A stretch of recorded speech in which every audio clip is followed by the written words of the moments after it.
सुनैना बहू, ओ सुनैना, सुन रही हो क्या मेरी आवाज? हाँ माँ जी सुन रही हूँ, बोलिए क्या काम पड़ गया अब आपको मुझसे?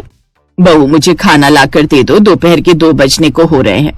ओफो माँ जी, आप भी ना, खाना रसोई में बना हुआ तो रखा था, आप खुद ही जाकर ले आती। आपको पता होता है मैं इस टाइम अपने कमरे में रील बना रही होती हूँ, फिर भी आपको मुझे परेशान करना होता है। मेरे पैरों में दर्द हो रहा था, वरना मैं तुमसे नहीं कहती खाना लाने के लिए, समझी? रील बना रही थी। लता नाम की एक बूढ़ी औरत दिल्ली में अपने बहू बेटों के साथ एक MIG फ्लैट में रहती थी। लता के 2 बेटे थे। बड़े वाले बेटे का नाम रवि और उसकी बीवी का नाम सुनैना था। छोटा बेटा नीरज दिल्ली में ही एक कंपनी में अच्छे पद पर काम करता था। ऐसे ही समय बीता। एक दिन लता अपने परिवार के साथ कुछ दिनों के लिए अपने गाँव रहने आती है। फिर उसके गाँव की पड़ोसन कमला उसके घर आती है। लता बहन कैसी हो? मैंने सुना है शहर में बड़े लड़के की शादी कर दी तुमने। हाँ कमला, रवि की खुद की पसंद थी तो बस कर दी। रवि की पसंद होगी फिर बहू अच्छी ही आई होगी तुम्हारी। हमारा रवि भी तो बढ़िया लड़का है। हाँ साथ में आई है हमारे, अभी बुलाती हूँ। लता सुनैना को आवाज लगाकर बुलाती है। जी माँ जी कहिए। देखो कौन आया है तुमसे मिलने, इनके पैर छुओ। क्या कहा माँ जी? मैं इनके पैरों को हाथ लगाऊंगी? छी, देखो तो इनके पैर कितने गंदे हो रखे हैं, और इन गांव के गवारों के आप चाहती हैं कि मैं पैर छू? सॉरी माँ जी, मैं ये नहीं कर सकती।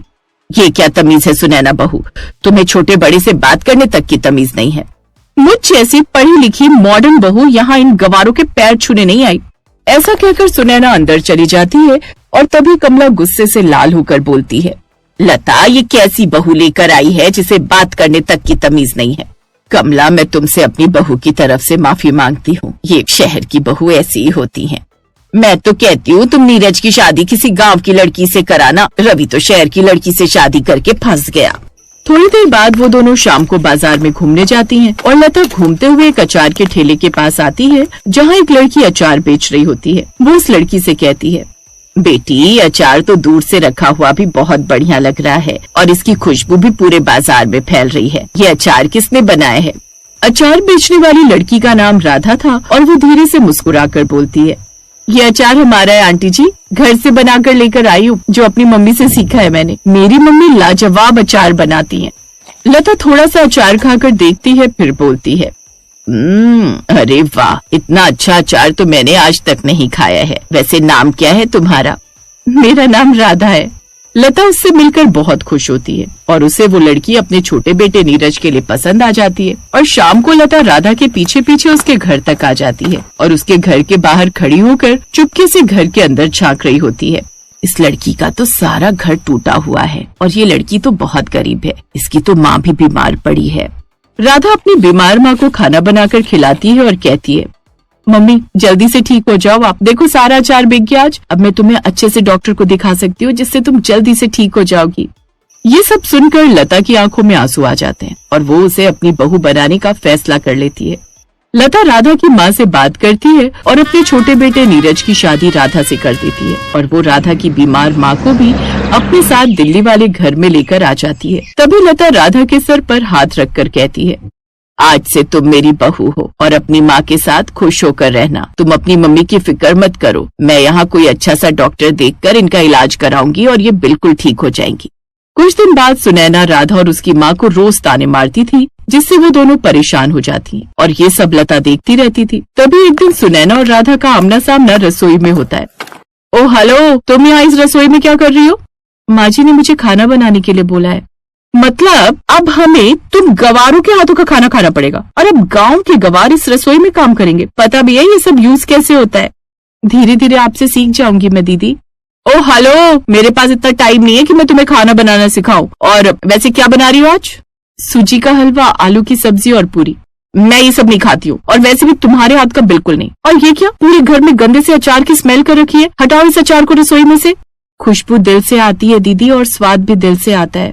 लता रसोई से बाहर खड़ी होकर अपनी दोनों बहुओं की बातें सुन रही थी और राधा की बात सुनकर लता मुस्कुराती है और खुद से कहती है, बस यही फर्क है मेरी दोनों बहुओं की सोच में। राधा बहू को मैं बिल्कुल सही चुनकर लाई हूँ इस घर के लिए, पर ये सुनैना बहू अच्छा बर्ताव नहीं करती है राधा बहू के साथ। इसको तो मैं सबक सिखा कर रहूंगी। तभी बाहर से सोसाइटी की मिसेज रावत आंटी लता के घर पर आती हैं।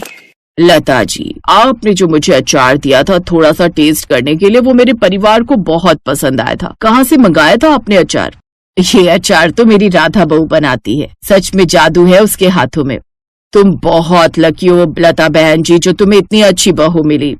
ऐसा कहकर मिसेस रावत उसके घर से चली जाती हैं। ऐसे कुछ दिन बीत जाते हैं। एक बार दिल्ली के MIG फ्लैट में हर साल की तरह एक अचार प्रतियोगिता होती है, जिसमें सबसे अच्छा अचार बनाने वाली बहू को बेस्ट बहू का अवार्ड भी मिलता था। अब लता अपनी दोनों बहुओं के नाम उस प्रतियोगिता में लिखवा देती है। अरे राधा बहू, सुनैना बहू, उस अचार प्रतियोगिता में मैंने तुम दोनों का भी नाम लिखवा दिया है। सोसाइटी की सभी बहुओं ने अपना अपना नाम लिखाया था और उसके पंडाल में सभी की अलग अलग अचार की अपनी स्टॉल होगी। अब दोनों बहुएं अचार बनाने की प्रतियोगिता में लग जाती हैं। अचार बनाने की प्रतियोगिता है, मैं भी ये सीख कर रहूंगी, उस गवार को बिल्कुल नहीं जीतने दूंगी। यही सोचकर वो YouTube पर अचार बनाना सीखती है। साथ ही बाजार से रेडीमेड मसाले भी जाकर ले आती है, जबकि राधा अपने अचार के मसाले के लिए साबुत मसालों को लाकर पीसकर अचार का मसाला तैयार करती है। ऐसे ही प्रतियोगिता का दिन भी आ जाता है और दोनों बहुएं अचार बनाकर तैयार कर लेती हैं। तभी जजेस की टीम सुनैना का अचार खाकर बोलती है, छी छी छी, कितना गंदा अचार बनाया, सारा स्वाद खराब कर दिया ये। इसके बाद जजेस की टीम एक एक करके सबके अचार को टेस्ट चेक करती है और उसके बाद राधा का नंबर आता है। वाह, क्या अचार बनाया है, इनके अचार ने तो पुराने दिन हमें याद दिला दिए। राधा, तुम अपने अंदर का हुनर घर में बंद करके बैठी हो, इसको बाहर निकालो और आगे बढ़ो। इस अचार को अब तुम सोसाइटी तक ही नहीं बनाओगी, बल्कि अब और बड़े पैमाने पर इस अचार को बनाओगी और सब लोग मिलकर तुम्हारी मदद करेंगे और पूरे देश में अचार सप्लाई होगा, जिससे तुम भी अपने दम पर सेल्फ डिपेंडेंट बन जाओगी। और इस तरह राधा को बेस्ट बहू का अवार्ड मिल जाता है। फिर सब लोग घर आते हैं और सुनैना को भी अपनी गलती का एहसास होता है। माँ जी, मुझे माफ कर दीजिए, मैंने कभी आपकी भावना नहीं समझी और राधा तुम्हारे साथ बहुत कुछ गलत किया। राधा, मुझे तो तुमसे अभी बहुत कुछ सीखना है। हाँ हाँ दीदी, मैं आपकी मदद जरूर करूंगी।